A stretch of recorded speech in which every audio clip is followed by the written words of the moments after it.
Hi everyone. This is kind of the part 2 of our series of archery gear, and the second thing that I tend to want to send people to buy as they start collecting the archery gear is arrows. And the reason why I think that you buy arrows second is because people don't really want to loan you the arrows, because if you damage or lose them, it's kind of annoying. They might lend you the bow because it's not likely that they'll get damaged, but arrows tend to get lost and damaged, and it's kind of annoying to it's the thing that takes the most wear, actually, because you actually shoot this. And so those guys that are beginners, they tend to fire into concrete barriers, they kind of fire into trees, into the grass, or they're not even used to keeping track of the arrows. And I have a set of 11 of these arrows, this Easton Jazzes, because some guy borrowed a couple of them, and he was shooting into different bales, and he shot into my bale and confused his arrows with my arrows that he was firing, and he couldn't keep track of one of the ones that he fired into the distance, and he ended up losing one of my arrows, and he didn't even know, because he pulled 3 out and returned them and gave me back one that I had shot into the bale instead of finding the one that he shot into the trees or wherever. So it's gone missing, and I haven't been able to find it. So it's kind of annoying. So I suggest that people buy their own arrows also, because you're going to be shooting a bow to a certain weight, and you can kind of figure out what weight that bow is in your draw length, and they can kind of figure out a general spine of your arrow that's closer to what you're going to shoot. And also, typically you want your arrows cut down to your draw length. My original teacher taught me that you place the nock of the arrow into your sternum and reach all the way out and put your fingertips. It should meet with the end of the arrow like this. And so this arrow is something that I've cut down to my draw length, which is 29.5. And after some experimentation, this is cut perfectly for my draw length. And so I actually use a clicker.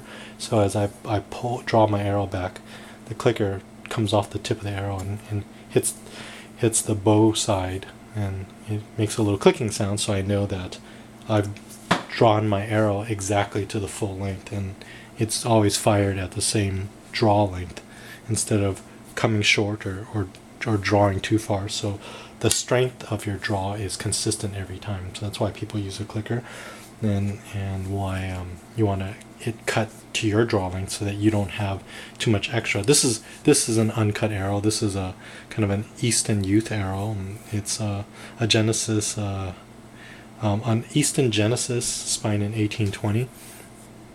It's considered a youth arrow, so it's for like youth weights of bows, and I kind of use it for my kids. And as a loaner arrow, I've never cut this, and it actually hangs out quite far from their bow, and something they got to get used to. It's got a lot extra end to it, but they're going to grow, and they're going to have a longer draw length, and so they'll kind of grow into these arrows. And so this is a recommendation that I think that people, if they want to start, then they just want to pick an arrow that will probably work. This is good for bows less than 30 pounds. Instead of trying to go out and get carbon fiber arrows or something like that and spend more of a premium, you can get some a really nice aluminum arrow, and that'll last you for quite a while. I shoot this Easton Jazz for a while, and I've kind of picked up another set of carbon fiber arrows, and these are really, they shoot nice in my bow as well. So I kind of fluctuate between the aluminum arrow and the carbon fiber arrow. And I have some other carbon fiber arrows that kind of generic from China that I picked up and kind of experimenting with and seeing how they shoot. This is a wood dowel arrow, like this youth. This yellow one is a youth arrow.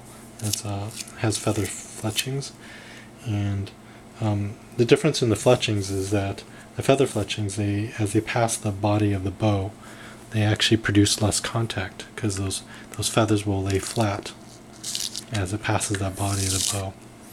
Whereas the rubber ones, the plastic ones, when they hit, they'll produce a little bit more of a bump on the arrow rest, and so it has more what they call contact as it hits it harder, and so it kind of skips off the bow a little bit more. So beginners tend to, it's recommended they shoot with feather fletchings because it has less contact, but they're more fragile and you have to take care of them better. They're more delicate and they tend to get ripped up or crinkled. These aren't even laying flat anymore.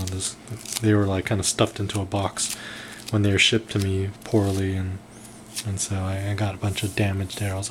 I use them for my longbow, and because the longbow has a lot of contact, and I'll show you later the difference between it shooting off the shelf and shooting off of an arrow rest. But so these are arrows, and they have different types of tips, field tips. You can look at these, and you can see that there's varying different types of field tips on these.